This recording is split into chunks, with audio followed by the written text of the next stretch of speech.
Bonjour, dans cette présentation, nous allons voir les vecteurs et la translation. Premier bloc, notion de vecteur. Définition de base.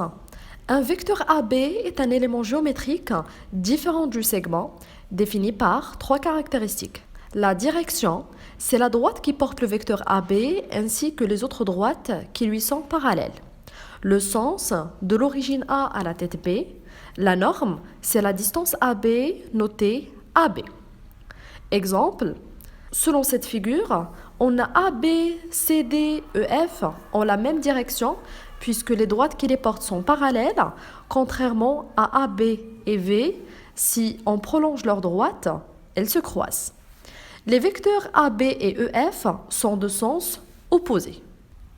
Deuxième bloc, vecteurs égaux et vecteurs opposés. Alors, vecteurs égaux, deux vecteurs sont dits égaux s'ils ont la même direction, le même sens et la même norme.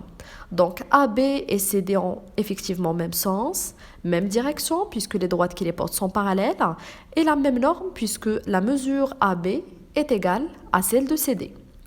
Vecteurs opposés maintenant, deux vecteurs sont dits opposés s'ils ont la même direction, la même norme, mais pas le même sens.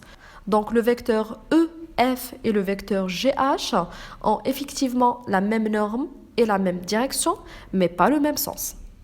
Troisième bloc, somme de deux vecteurs. Alors, on a deux techniques pour additionner les vecteurs. C'est soit la relation de Schall. Donc, selon le schéma, on a le vecteur AB plus BC est égal au vecteur AC. Et puis, on a la propriété de la diagonale. Alors, dans le parallélogramme ABCD, on a AB plus AD est égal à AC. Quatrième bloc, alignement et collinéarité. Alors, soit K un nombre réel et AB un vecteur donné.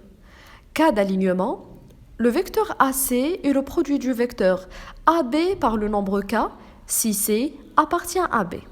Alors, AC est égal à K fois AB avec K positif. Là, on a le vecteur AB et AC ont le même sens et les points ABC sont alignés. Puis, AC est égal à K fois AB avec K négatif cette fois-ci. Alors, dans ce cas, AC et AB ont des sens opposés et les points ABC sont aussi alignés. Cas de la collinéarité, alors si AB est égal à K fois MN, alors AB est parallèle à MN. On dit que AB et MN sont collinéaires. Dans le cas où le K est positif, on a AB parallèle à MN et les vecteurs AB et MN ont le même sens. Dans le cas où le scalaire K est négatif, alors les droites AB et MN sont parallèles, mais AC et AB ont des sens opposés.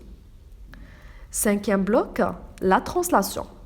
Une translation est un glissement avec une direction et un sens donné. Une translation est donc un glissement qui utilise un vecteur précis. Soit T, la translation de vecteur AB, on dit aussi la translation qui transforme A en B et on la note T de vecteur AB.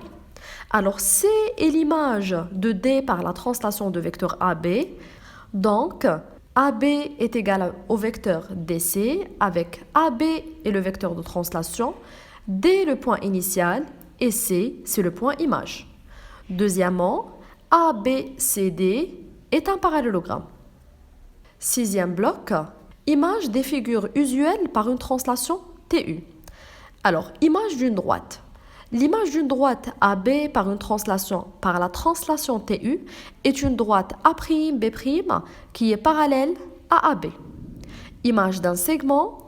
Alors, l'image du segment MN par la translation TU est le segment MN' qui a la même longueur. Image d'un angle. Alors, l'image de l'angle AIB par la translation TU et l'angle A'I', B' de même mesure. L'image d'un cercle. Alors, l'image du cercle C par la translation TU et le cercle C' de même rayon.